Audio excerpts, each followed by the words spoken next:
Annalise Nielsen joins us, and US President Joe Biden has warned Vladimir Putin is banking on Congress blocking additional funding for Ukraine. That's what's happened during this joint visit, Annalise.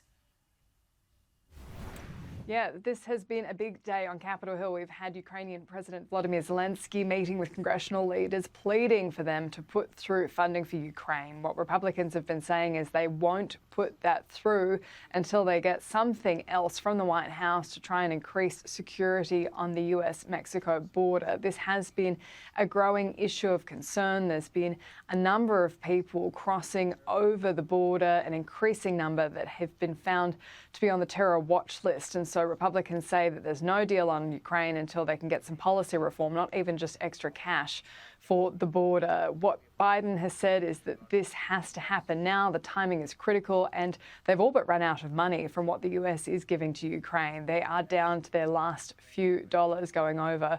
So the plea from President Biden in this joint press conference with Volodymyr Zelensky was that Republicans have to act, and the ones that aren't are doing so to the joy of Russians. Russian loyalists in Moscow celebrated when Republicans voted to block Ukraine aid last week. The host of a Kremlin-run show literally said, and I quote, "Well done, Republicans. If you're being celebrated by Russian propagandists, it might be time to rethink what you're doing. History will judge harshly those who turn their back on freedom's cause." Today's discussions in the White House and in Congress, across both parties and both chambers, with the Speaker were very productive, and I thank you for the bipartisan support.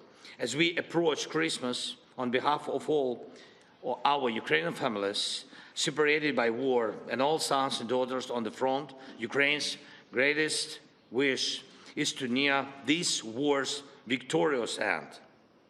No one but Putin wants a prolonged war.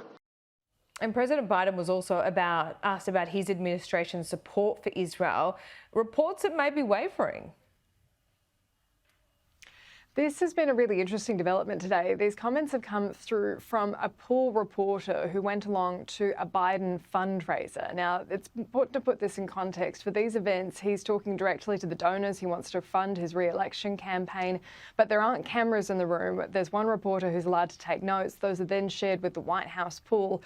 And so in that, he said something that's sparked a lot of concern among pro-Israel supporters. So we've put the full thing here of what was shared with the pool. He said, "Bibi's got a tough decision to make." The reporter has then surmised, Biden said, referring to Israeli Prime Minister Benjamin Netanyahu. He said in a direct quote that Biden said, "This is the most conservative government in Israel's history." Biden said, adding the government doesn't want a two-state solution. Now, this is the bit that wasn't actually a direct quote, but has been picked up as the controversial comment in saying Israel is starting to lose support around the world, Biden said. Netanyahu has, quote, to strengthen and change the Israeli government to find a long-term solution to the Israeli-Palestinian conflict.